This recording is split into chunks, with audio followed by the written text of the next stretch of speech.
منتظمین کے مطابق یہ سینما اپنی پیش کردہ نشستوں کی تعداد کے لحاظ سے بھی دنیا کا سب سے بڑا سینما ہے۔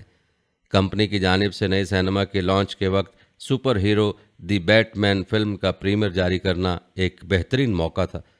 ذرائع کے مطابق ہالی ووڈ کے نئے بلاک بسٹر کی افتتاحی تقریب اور سکریننگ میں خصوصی طور پر مدعو کیے گئے مہمانوں اور مختلف صنعتوں کے عہدیداروں نے بھی شرکت کی۔ ہے مسلمانوں، خانہ کعبہ بنانے کے بعد جب سیدنا ابراہیم علیہ السلام کو وحی آئی کہ اب اعلان کرو، تو آپ علیہ السلام نے تعجب سے فرمایا، اس صحرا سے میری آواز دنیا تک کیسے پہنچے گی؟ تو جبرائیل نے فرمایا، یہ آپ کا کام نہیں ہے، آپ صرف اعلان کریں، آواز پہنچانا اللہ کا کام ہے، اللہ ہر چیز پر قادر ہے۔ سعودی عرب میں بے حیائی کو جو عالم ہے وہ آپ نے ملاحظہ کیا، لیکن علماء اور مسلمان خاموش ہیں۔ ناظرین، یاد رہے کہ سعودی عرب میں 2015 میں شاہ سلمان کے بادشاہ بننے کے بعد کئی اقدامات پہلی بار دیکھنے میں آئے ہیں، جس سے وہاں کا ماحول تیزی سے تبدیل ہوتا جا رہا ہے۔ اور افسوس کی بات تو یہ ہے کہ شاہ سلمان ملک میں امریکہ اور اسرائیل کی مرضی کے مطابق اصلاحات لا رہے ہیں۔ سعودی عرب میں گزشتہ چند سالوں سے اصلاحاتی منصوبے کے تحت تیزی سے بہت بڑی تبدیلیاں کی جا رہی ہیں۔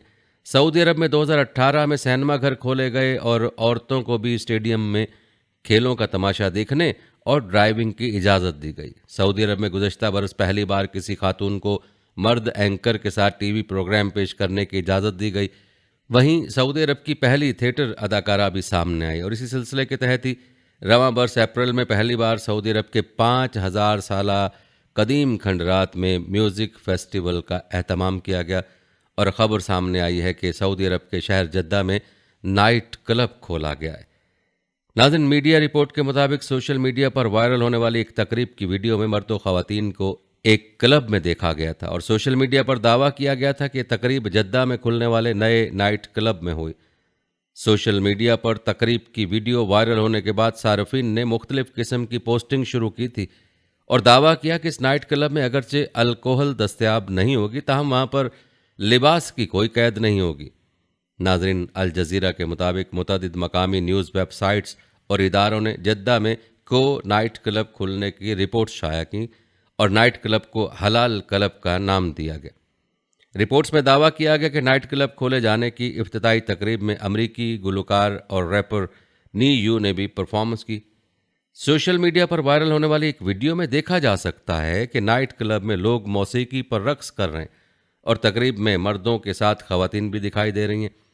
ذرائع کے مطابق سعودی عرب میں امریکی اور صہیونی اسلام کو فروغ دینے کے لیے وسیع پیمانے پر سرمایہ لگایا جا رہا ہے، اور اس طرح سعودی عرب کے بادشاہ سلمان اور اس کے بیٹے محمد بن سلمان نے حرمین الشریفین کے پاسبانی کی بجائے بے حرمتی کا آغاز کر دیا ہے۔ ناظرین، آج سعودی عرب کے حالات کہاں تک پہنچ چکے ہیں، اس کی تفصیلات آپ کو ایک شخص کی زبانی بتاتے ہیں۔ ذرا دل تھام کر یہ تفصیلات ملاحظہ کیجیے گا اور کمنٹ میں بتائیے گا کہ قیامت سے پہلے قیامت نہیں تو کیا ہے۔ ناظرین، یہ ایک شخص کی آنکھوں دیکھا حال ہے جو آپ کے گوشے گزار کرنے جا رہے ہیں۔ یہ شخص بیان کرتا ہے کہ میں ریاض کے فٹ بال اسٹیڈیم میں موجود تھا۔ شرارتی لڑکے ریاض کے فٹ بال اسٹیڈیم کے پچھلے سٹینڈز پر کھڑے تھے۔ دیکھتے دیکھتے انہوں نے اپنی قمیضیں اتاریں اور انہیں پکڑ کر دیوانہ وار اپنے سر کے گرد گھمانے لگے۔ وہاں موجود سعودی خواتین بھی لطف اندوز ہو رہی تھیں۔ ان کے اسکارف ہوا میں کالے جھنڈوں کی مانند اڑ رہے تھے۔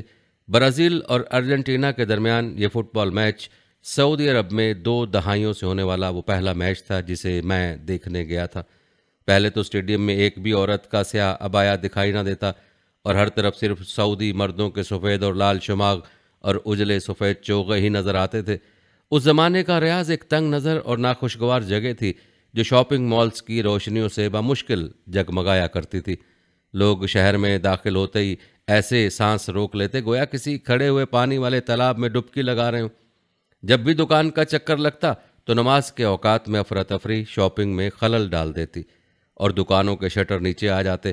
دکانداروں کو مذہبی پولیس کا ڈر رہتا تھا جو بے لگام شہر کے چکر لگاتی اور قانون توڑنے والوں کو گرفتار کر لیتی۔ نوجوان سعودیوں کی زندگیاں گھر کی اونچی 4 دیواریوں کے درمیان قید تھیں، اور سال ہر سال اس سنسان شہر کے زمین پر بنے گھروں کے 4 دیواریوں میں توسیع ہوتی گئی۔ نوجوان ایک نجی جگہ سے دوسری نجی جگہ یعنی اپنے عزیز و اقارب کے بند گھروں کا رخ کرنے لگے۔ وہ ریاض اب ماضی کا حصہ ہے۔ پہلے تو اسٹیڈیم میں ایک بھی عورت کا سیاہ عبایا دکھائی نہ دیتا، اور ہر طرف صرف سعودی مردوں کے سفید اور لال شماغ اور اجلے سفید چوغے ہی نظر آتے تھے۔ لیکن اب عوامی مقامات کے کھلنے سے شہر بدل گیا ہے اور روزمرہ کی زندگی سے مذہبی پولیس کا بھی خاتمہ ہو گیا۔ یہ شخص بتاتا ہے کہ انفلوئنسر اور فیشن ڈیزائنر کے طور پر شہرت پانے والی ایک نوجوان خاتون نے مجھے بتایا کہ ایک وقت ایسا بھی تھا جب انہیں ریاض ڈراؤنا لگتا تھا۔ ان کے والدین میں سے ایک سعودی ہیں۔ اب اس قدر تبدیلی آ چکی ہے کہ بعض اوقات جب وہ سعودی عرب واپس آتی ہیں تو ملک میں پہلے سے مقیم دوستوں سے کہیں زیادہ قدامت پسند محسوس کرتی ہیں۔ وہ کہتے ہیں کہ گزشتہ سال خواتین کو ڈرائیونگ کرنے کا اختیار ملنا ایک بہت اہم لمحہ تھا، تاہم سعودی عرب میں نہ رہنے کے باوجود اب تک ان کے پاس ڈرائیونگ لائسنس نہیں ہے۔ انہوں نے مزید کہا کہ ان کی سعودی سہیلیاں مردوں کے شانہ بشانہ اب اپنے گھروں کی مالک ہیں۔ ریاض میں ایک ونٹر ونڈرلینڈ بھی بنایا گیا جس میں سینٹا کلاس کے علاوہ سب کچھ ہے۔ اب ریاض میں تفریح 2 ماہ منائے جا رہے ہیں جس میں اوپن ایئر سینما تھیٹرز اور پاپ کنسرٹس کا انتظام بھی کیا جا رہا ہے۔ ہر رات ہزاروں لوگ شہر کے مضافات میں ریاض بولیورڈ کہلانے والے علاقے کا رخ کرتے ہیں۔ مرکزی گلی کی طرف جانے والے راستے پر مشہور عربی گلوکاروں کے بڑے بڑے کٹ آؤٹس لگے ہوئے ہیں جہاں حجاب میں ملبوس نوجوان خواتین گزرنے والوں کو پرفیوم کی خوشبو سونگھنے کے لیے روکتی ہیں۔ ایک خاتون نقاب پہن کر پیانو بجا رہی ہوتی ہیں جبکہ کھانے کے ٹرکوں کے جتھے کے پیچھے ایک خاتون گٹار بجا رہی ہوتی ہیں۔ درجنوں ریستوران ایسے ہیں جہاں مرد اور خواتین بغیر کسی رکاوٹ کے ملاقات کرتے ہیں اور وہاں سے ہر گھنٹے بعد وہ ایک مصنوعی جھیل پر لائٹ شو کا نظارہ کر سکتے ہیں۔ 4-5 سال پہلے تک سعودی علماء اس منظر کے ہر ایک پہلو کی مذمت کرتے تھے۔ اس وقت ان کی طاقت کمزور پڑنا شروع ہو گئی تھی لیکن پھر بھی کافی مضبوط تھی۔ ان میں سے کئی علماء اس لیے جیل میں ہیں کیونکہ وہ ولی عہد شہزادے محمد بن سلمان کی جانب سے لائی گئی بڑی تبدیلیوں کے حامی نہیں تھے۔ ناظرین، یہ شخص مزید بتاتا ہے کہ ریاض کی سب سے بڑی مساجد میں سے ایک سینکڑوں سعودیوں سے کھچا کچ بھری ہوئی تھی اور میں بھی ان میں سے ایک عالم کی موت کا سوگ منانے وہاں پہنچا تھا۔ سعودی انسانی حقوق کی ایک تنظیم نے جیل میں ان کے ساتھ بدسلوکی کو ان کی موت کا ذمہ دار ٹھہرایا تھا، تاہم اس خبر کی تصدیق نہیں کی گئی۔ کچھ دن پہلے ریاض کے خوشی بھرا ماحول اس وقت لرز گیا جب ایک شو میں چاقو زنی کا واقعہ پیش آیا اور کئی غیر ملکی تھیٹر فنکار زخمی ہو گئے تھے۔ ناظرین، خود ہی سوچ لیں کہ اس مقدس سرزمین پر جو پوری دنیا کے مسلمانوں کے لیے اس لیے قابل تعظیم ہے کہ یہاں سے اسلام کا آغاز ہوا تھا، اسی سرزمین پر آج کیا قیامت برپا ہے۔ ناظرین، آپ کو بتاتے چلیں کہ محمد بن سلمان کے حکم پر سعودی عرب میں فحاشی و عریانی کی ترویج، خواتین کی جنسی ہراسانی کا ہوش ربا انکشاف بھی ہوا ہے۔ جدت پسندی، ماڈرنزم اور سیکولرزم کے نام پر حجاز کی مقدس سرزمین وحی پر رونما ہونے والے خلاف اسلام و شریعت اقدامات کے سبب سعودی معاشرہ تیزی سے تباہی کی جانب گامزن ہو چکا ہے۔ بے اعتدالی، عریانی و فحاشی کے فروغ کے سبب مخلوط میوزیکل کنسرٹس اور عوامی مقامات پر جنسی ہراسانی کے واقعات میں اضافے کا خدشہ ظاہر کیا جا رہا ہے۔ بی بی سی کی رپورٹ کے مطابق مشرق وسطیٰ کے سب سے بڑے میوزک فیسٹیولز میں سے ایک سعودی عرب میں ہو رہا ہے۔ تقریب کے منتظمین نے ریاض کے گرد و نواح میں ہونے والے اس ایونٹ کے دوران جنسی اور دوسری طرح کی ہراسانی روکنے کے لیے اضافی اقدامات کا وعدہ کیا ہے۔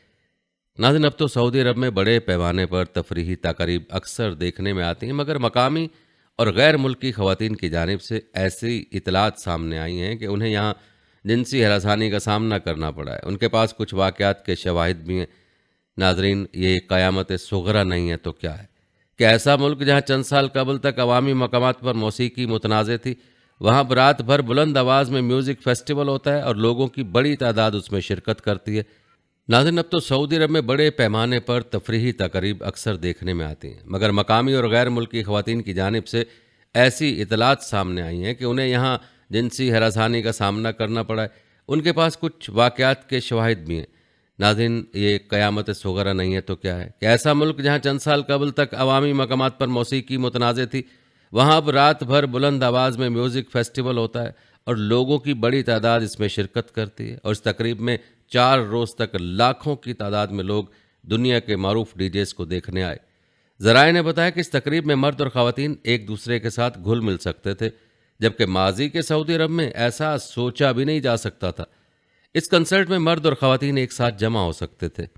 ناظرین، ان تقاریب میں ایسی اطلاعات ملی ہیں کہ ریاض اور دیگر علاقوں میں ان بڑی تفریحی تقاریب کے دوران خواتین کے ساتھ جنسی ہراسانی کے بے شمار واقعات سامنے آئے ہیں۔ گزشتہ برسوں کے دوران ایسی ویڈیوز سامنے آئی ہیں جن میں مرد خواتین کو نازیبا انداز میں چھو رہے ہیں یا دوسرے طریقوں ہراس کر رہے ہیں۔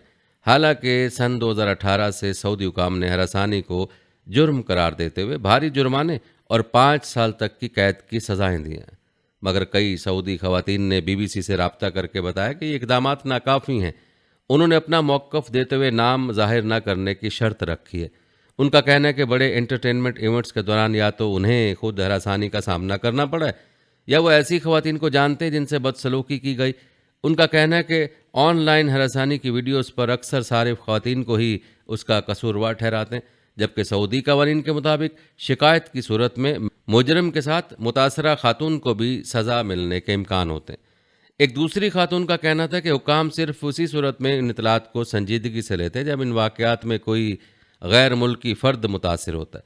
وہ کہتے ہیں کہ اگر متاثرہ خاتون سعودی شہری ہو تو اس پر کم دھیان دیا جاتا ہے، لیکن اگر متاثرہ خاتون غیر ملکی ہو تو اس پر سخت رد عمل اور سزائیں دی جاتی۔ تیسری خاتون نے بتایا کہ مقامی خواتین کے تحفظ کے لیے کوئی اقدامات نہیں کیے گئے۔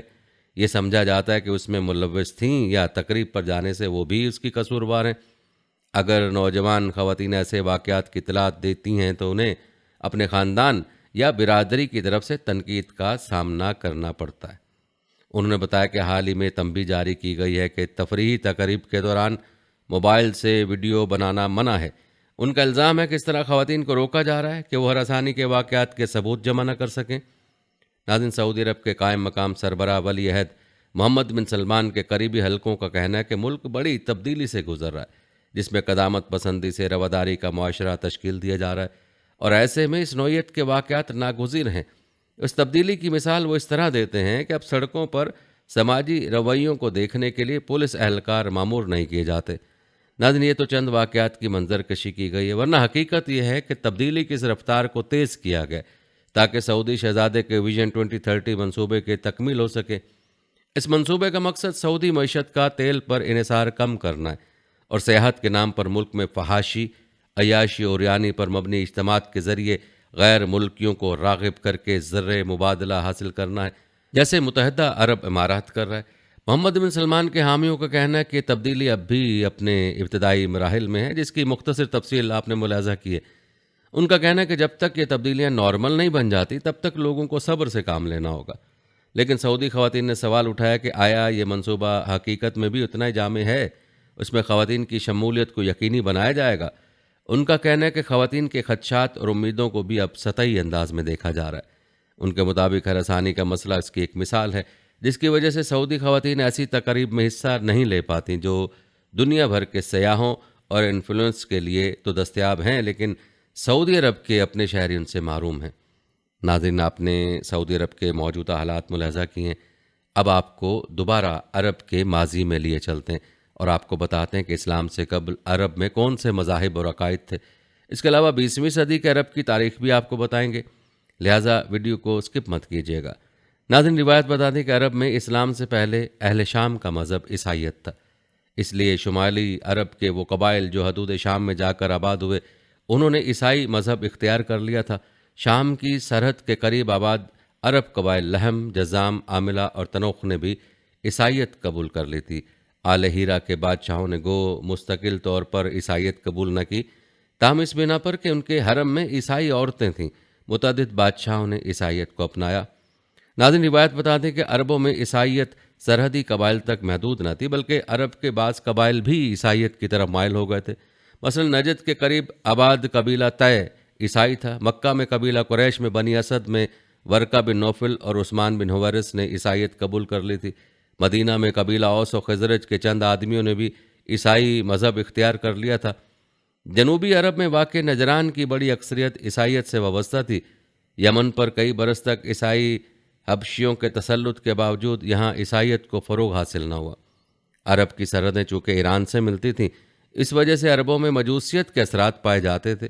روایت بتا دے کہ قبیلہ تمیم میں زدادہ بن ادس اور اس کا بیٹا حاجب اور اقرا بن حابس مجوسی تھے۔ آتش پرستوں کے علاوہ ستارہ پرست بھی عرب میں موجود تھے۔ روایت کے مطابق اہل بابل یعنی عراق والے مدتوں سے ستارہ پرستی کی جانب مائل تھے، اس کا شمار عراق کے قدیم مذہب میں ہوتا تھا۔ عرب کے چند قبائل نے بھی ستارہ پرستی کو اپنا لیا تھا اور وہ مختلف اجرام فلکی کی پوجا کرتے تھے۔ مثلا قبیلہ حمیر سورج، قبیلہ کنانا چاند، قبیلہ لخم اور قبیلہ جذام مشتری، قبیلہ اسد عطارد کی پوجا کرتے تھے۔ ناظرین، آپ کو بتاتے چلے کہ اسلام سے پہلے عرب میں مختلف عقائد کے ماننے والے موجود تھے۔ ان میں حامہ، صائبہ اور ایام الفجار معروف تھے۔ حامہ اس عقیدے کے ماننے والوں کا خیال تھا کہ مقتول شخص کی کھوپڑی سے الو پیدا ہوتا ہے جو اس وقت تک چیختا رہتا ہے جب تک انتقام نہ لے لیا جائے۔ صائبہ اس عقیدے کے نزدیک وہ اونٹنی جو 10 بچے جنے مقدس سمجھی جاتی تھی اور اسے آزاد کر دیا جاتا تھا، اور ایام الفجار اس عقیدے کے لوگ سال کے 4 ماہ حرام سمجھتے تھے۔ وہ ذی القعدہ، ذی الحج، محرم الحرام اور رجب المرجب میں اپنی مذہبی رسومات انجام دیتے تھے، اور ان دنوں میں قتل و غارت اور لڑنا ممنوع سمجھا جاتا تھا۔ ناظرین، یہ تھا تذکرہ اسلام سے پہلے عربوں کے حالات کا۔ اب تذکرہ کرتے ہیں 19ویں اور 20ویں صدی کے سعودی عرب کا۔ ناظرین، یاد رکھیں، سعودی عرب عالم اسلام کی سب سے بڑی مملکت سمجھی جاتی ہے۔ اس مملکت کے بانی یوں تو شاہ عبدالعزیز بن عبد الرحمن آل سعود ہیں، جو 15 جنوری 1877 کو پیدا ہوئے تھے، مگر اس سلطنت کے قیام کی جد و جہد کا آغاز 18ویں صدی میں ہوا تھا، جب 1725 میں آل سعود کے سربراہ امیر سعود بن محمد بن مقرن کی وفات ہوئی۔ اس زمانے میں نجد میں چھوٹی چھوٹی ریاستیں تھیں اور ہر ریاست کا ایک الگ الگ حکمران ہوتا تھا۔ روایت بتاتے کہ امیر سعود بن محمد کے 4 صاحبزادے تھے جنہوں نے اس عزم کا اظہار کیا کہ وہ نجد میں سعودی سلطنت قائم کریں گے۔ امیر سعود بن محمد کے سب سے بڑے صاحبزادے کا نام محمد بن سعود تھا۔ وہ درعیہ کے حکمران بنے اور انہوں نے شیخ محمد بن عبد الوہاب کی مدد سے درعیہ میں اپنی حکومت قائم کی اور آہستہ آہستہ اسے مستحکم کرنا شروع کیا۔ ناظرین، تاریخی حوالوں میں دعویٰ کیا جاتا ہے کہ محمد بن سعود اور شیخ محمد عبد الوہاب کے درمیان سن 1745 میں ایک تاریخی ملاقات ہوئی، جس میں دونوں نے عہد کیا کہ اگر کسی وقت محمد بن سعود نجد و حجاز میں اپنی حکومت قائم کرنے میں کامیاب ہوئے تو وہاں شیخ محمد بن عبد الوہاب کے عقائد کو رائج کریں گے۔ سن 1765 میں شہزادہ محمد اور 1791 میں شیخ محمد بن عبد الوہاب کی وفات ہو گئی۔ اس وقت تک جزیرہ نما عرب کے بیشتر علاقے پر آل سعود کی حکمرانی قائم ہو چکی تھی۔ شہزادہ محمد کے بعد امام عبدالعزیز علاقے کے حکمران بنے، مگر 1803 میں انہیں قتل کر دیا گیا۔ امام عبدالعزیز کے بعد ان کے بیٹے سعود حکمران بنے، جو 1814 میں وفات پا گئے۔ روایت بتاتے ہیں کہ سعود کے بیٹے عبداللہ ایک بڑے عالم دین بھی تھے۔ ان کے دور حکمرانی میں ان کے علاقے کا ایک بڑا حصہ ان کے ہاتھ سے نکل گیا اور دریا سلطنت عثمانیہ کے زیر نگیں آ گیا۔ امام عبداللہ قیدی بنا لیے گئے اور انہیں استنبول لے جا کر سزائے موت دے دی گئی، مگر جلد ہی ان کے بھائی مشاری بن سعود اپنی حکومت واپس لینے میں کامیاب ہو گئے، مگر وہ زیادہ عرصے تک حکمرانی نہ کر سکے اور ان کا علاقہ دوبارہ سلطنت عثمانیہ کے قبضے میں چلا گیا۔ اس کے بعد ان کا بھتیجا شہزادہ ترکی بن عبداللہ ریاض پر قبضہ کرنے میں کامیاب ہوا، جس پر وہ سن 1824 سے سن 1835 تک برسر اقتدار رہے۔ اگلی کئی دہائیوں تک آل سعود کی قسمت کا ستارہ طلوع و غروب ہوتا رہا اور جزیرہ نما عرب پر تسلط کے لیے مصر، سلطنت عثمانیہ اور دیگر عرب قبائل میں تصادم ہوتے رہے۔ آل سعود کے ایک حکمران امام عبد الرحمن تھے جو 1899 میں بیعت لینے میں کامیاب ہوئے۔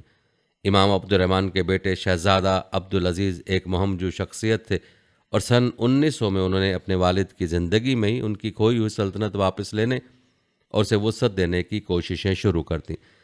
سن 1902 میں انہوں نے ریاض شہر پر قبضہ کیا اور اسے آل سعود کا دارالحکومت قرار دیا۔ اپنی فتوحات کا سلسلہ جاری رکھتے ہوئے انہوں نے الاحسانی، قطیف اور نجد کے متعدد علاقوں پر قبضہ کر لیا۔ ناظرین، روایات بتاتی ہیں کہ سلطنت عثمانیہ کے آخری دور میں حجاز پر، جس میں مکہ مکرمہ اور مدینہ منورہ کے علاقے شامل تھے، شریف مکہ حسین کی حکمرانی تھی، جنہوں نے 5 جون 1916 کو ترکی کے خلاف بغاوت کا اعلان کر دیا۔ کہا جاتا ہے کہ حسین کو نہ صرف عربوں کے مختلف قبائل کی بلکہ برطانیہ کی تائید بھی حاصل تھی۔ یوں جون 1916 کو شریف مکہ حسین نے حجاز کی آزادی کا اعلان کیا اور جون ہی میں ان کا قبضہ مکمل، اور 29 اکتوبر کو انہوں نے پورے عرب کا حکمران ہونے کا باضابطہ اعلان کر دیا۔ ساتھ ہی انہوں نے تمام عربوں کو دعوت دی کہ وہ ترکوں کے خلاف جنگ کا اعلان کریں، اور آخر دسمبر 1916 میں حکومت برطانیہ نے حسین کو شاہ حجاز تسلیم کرنے کا اعلان کر دیا۔ کہتے اسی دوران امیر عبدالعزیز ابن عبد الرحمن آل سعود نے مشرقی عرب کا ایک بڑا حصہ مسخر کر لیا اور 26 دسمبر 1915 کو برطانیہ کے ساتھ دوستی کا ایک معاہدہ بھی کر لیا۔ اور ستمبر 1924 میں انہوں نے حجاز کو بھی فتح کر لیا۔ روایت کے مطابق عوام نے امیر عبدالعزیز کا ساتھ دیا اور شریف مکہ شاہ حسین نے حکومت سے دستبردار ہو کر اپنے بیٹے علی کو شاہ حجاز بنا دیا، مگر امیر عبدالعزیز کی بڑھتی ہوئی پیش قدمی کے باعث انہیں بھی اپنا تخت چھوڑنا پڑا، اور یوں اکتوبر 1924 میں شاہ عبدالعزیز نے مکہ معظمہ پر بھی قبضہ کر لیا۔ روایت بتاتی ہے کہ اس دوران شاہ عبدالعزیز کی پیش قدمیاں جاری رہیں اور دسمبر 1925 میں انہوں نے مدینہ کا اقتدار حاصل کر لیا۔ 19 نومبر 1925 کو شریف مکہ علی نے اقتدار سے مکمل دستبرداری کا اعلان کیا اور یوں جدہ پر بھی آل سعود کا قبضہ ہو گیا، اور 8 جنوری 1926 کو شاہ حجاز عبدالعزیز ابن عبد الرحمن آل سعود نے ایک خصوصی تقریب میں مملکت نجد و حجاز کے مکمل اختیارات سنبھالنے کا اعلان کر دیا۔ ناظرین، روایت کے مطابق 20 مئی 1927 کو برطانیہ نے تمام مقبوضہ علاقوں پر جو اس وقت مملکت حجاز و نجد کہلاتے تھے عبدالعزیز ابن سعود کی حکمرانی کو تسلیم کر لیا تھا، اور 23 ستمبر 1932 کو شاہ عبدالعزیز ابن سعود نے مملکت حجاز و نجد کا نام تبدیل کر کے المملکت العربیۃ السعودیہ رکھنے کا اعلان کیا تھا۔ ناظرین، کہتے ہیں کہ شاہ عبدالعزیز کی خوش قسمتی تھی کہ انہی کے دور میں سعودی عرب میں تیل کے ذخائر کی نشاندہی ہوئی۔ سن 1933 میں شاہ عبدالعزیز نے کیلیفورنیا پیٹرولیم کمپنی کے ساتھ تیل نکالنے کا معاہدہ کیا۔ ابتدائی چند برس جد و جہد میں بسر ہوئے، مگر سن 1938 میں جب کیلیفورنیا پیٹرولیم کمپنی کے ماہرین ناکام ہو کر ملک لوٹنے ہی والے تھے کہ اچانک ایک کنویں سے خزانہ اول پڑا اور اتنا تیل نکلا کہ جس پر وہ ماہرین خود بھی دنگ رہ گئے، اور تیل کی دریافت کے ساتھ ہی سعودی عرب کی تاریخ کا ایک نیا دور شروع ہوا۔ ناظرین، یہ واقعہ نہ صرف سعودی حکمرانوں اور کیلیفورنیا کمپنی کے لیے حیران کن تھا، بلکہ پورے جزیرہ نما عرب کے لیے ایک معجزہ تھا۔ تیل کی دریافت نے سعودی عرب کو معاشی طور پر زبردست استحکام بخشا اور مملکت میں خوشحالی کا دورہ ہو گیا، لیکن شاہ عبدالعزیز بن عبد الرحمن آل سعود نے اپنی مملکت کو اسلامی رنگ میں ڈھالا تھا، اور تب سے سعودیہ میں اسلام کا نفاذ چلا آ رہا ہے۔ لیکن گزشتہ چند سالوں سے سعودی عرب میں جدت پسندی کے نام پر جو کچھ وقوع پذیر ہوا ہے اور ہو رہا ہے، یہ انتہائی افسوسناک ہے اور کسی قیامت سے کم نہیں ہے۔ جدت پسندی کے نام پر سعودی عرب کس قدر آگے نکل چکا ہے اور سعودی عرب میں کیا کچھ ہو رہا ہے، اس کی تفصیل آپ کو بتائی گئی ہے، لیکن یہ تفصیل کچھ نہیں ہے، اس سے کئی گنا زیادہ بے حیائی اور فحاشی سعودی عرب میں پھیل چکی ہے اور پھیلنے والی ہے۔ اللہ تعالیٰ سے دعا ہے کہ اللہ تعالیٰ امت مسلمہ کو ان دجالی فتنوں سے محفوظ رکھے جو اس وقت سعودی عرب کو تباہی کی طرف لے جا رہے ہیں۔ اللہ تعالیٰ آپ کو اپنی حفظ و امان میں رکھے، آمین۔